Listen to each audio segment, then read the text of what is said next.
Гласот на Америка на македонски. Преку една деценија вашиот прозорец кон САД. А сега, директно од студиото во Вашингтон.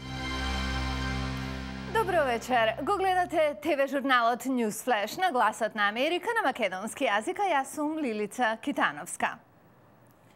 Рик Санторум е лицето на денот во Америка. Победи на прелиминарните избори на Републиканската партија во Минесота, Мисури и Колорадо. Големо изненадување за многумина, многу прашања за Мит Ромни и уште повеќе за Њут Гингрич. Еве што мислиме со тоа. Прославувајќи ја победата, Санторум изјави дека конзервативизмот не само што е жив, туку е и во одлична состојба. Тој се прогласи за вистинската конзервативна алтернатива и на сопартиецот Ромни и на председателот Барак Обама. Тројната победа на Санторум нанесе значителен удар на статусот на Ромни како фаворит за добивање на републиканската номинација за председателските избори. Ромни му честиташе на Санторум, но кажа дека на крајот очекува да биде кандидатот кој ќе се спротистави на Обама. А од другите вести, Апелационен суд во Калифорнија одлучи дека забраната за истополови бракови, што како референдумско прашање ја изгласаа жителите на изборите во оваа сојузна држава во 2008, е противуставна.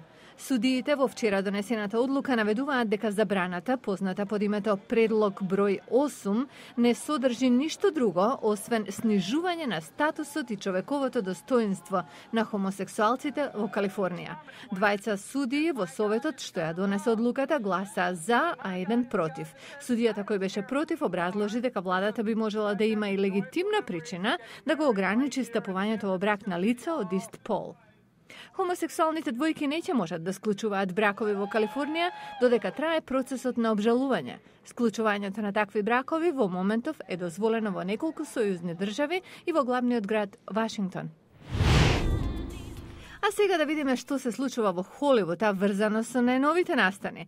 Само некој ден по гламурозната представа на полувремето на Супербол, Мадона објави дека оди на турнеја.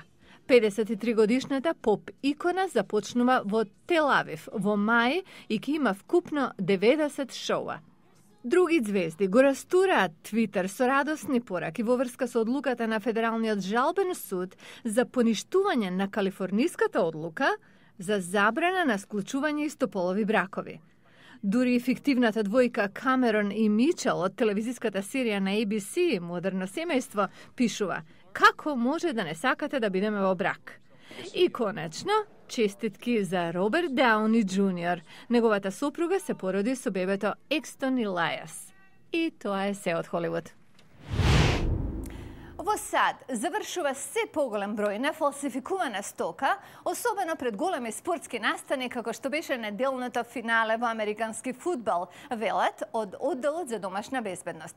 Властите го возвраќаат ударот. Неодамна запленија производи во вкупна вредност од $6 милиони и затворија преку 300 интернет страници што ја нудеа стоката.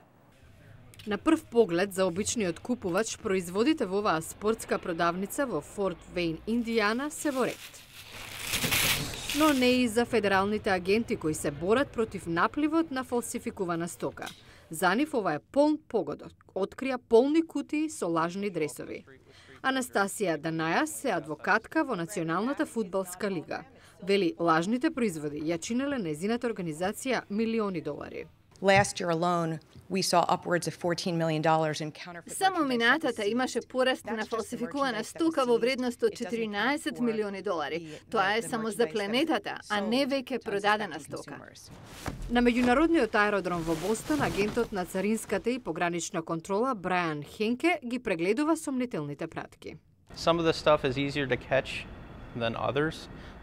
Еден дел од стоката лесно се открива уште на прв поглед. Например, или логото е погрешно напишено, или пак боите се побледи.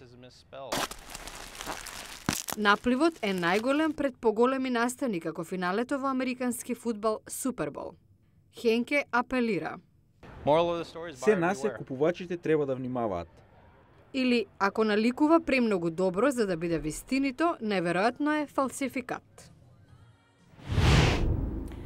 Само мал број држави ја искусиле радоста на победа на светско првенство во фудбал. Градови чии тимови победиле на шампионати на лига се повеќе, но сепак ретки.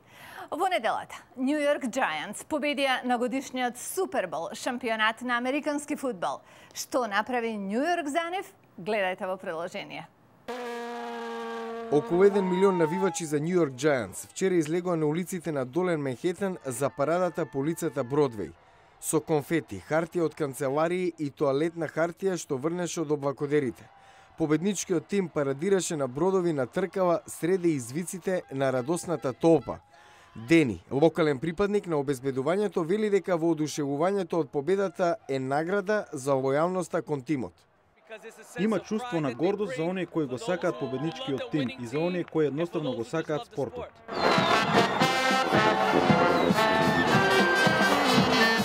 Марширачки оркестри и гајди на свеченоста и дадоа музичка подлога. Пријателите и семејствата на играчите парадираа на туристички автобуси, чии електронски знаци за нивните дестинации беа репрограмирани со пораки кои зборуваат за победата. Џорџ земал слободен ден од факултет и вака одговори на прашањето што е заедничко меѓу него и љубителите на фудбалот од другата страна на океанот. Сите сме големи спортски љубители, умираме за нашите тимови. Јас за себе знам дека би умрел, но сите едноставно ја сакаме играта. Многу деца вчера не отидоа на училиште, само да ја гледаат парадата. Дени, кој наскоро ќе стане татко, се надева дека неговата нова ќерка ќе биде жестока навивачка на Giants.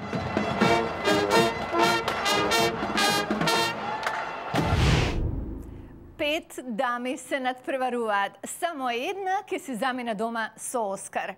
Утре ќе си играме предвидување. Која ќе биде најдобрата актерка во главна улога? Гледајте Newsflash.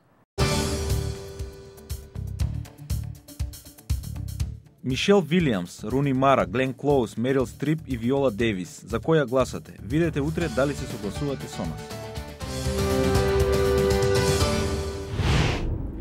Вие го гледате Newsflash на Гласот на Америка на македонски јазик, а јас сум Лилица Китановска од студиото во Вашингтон.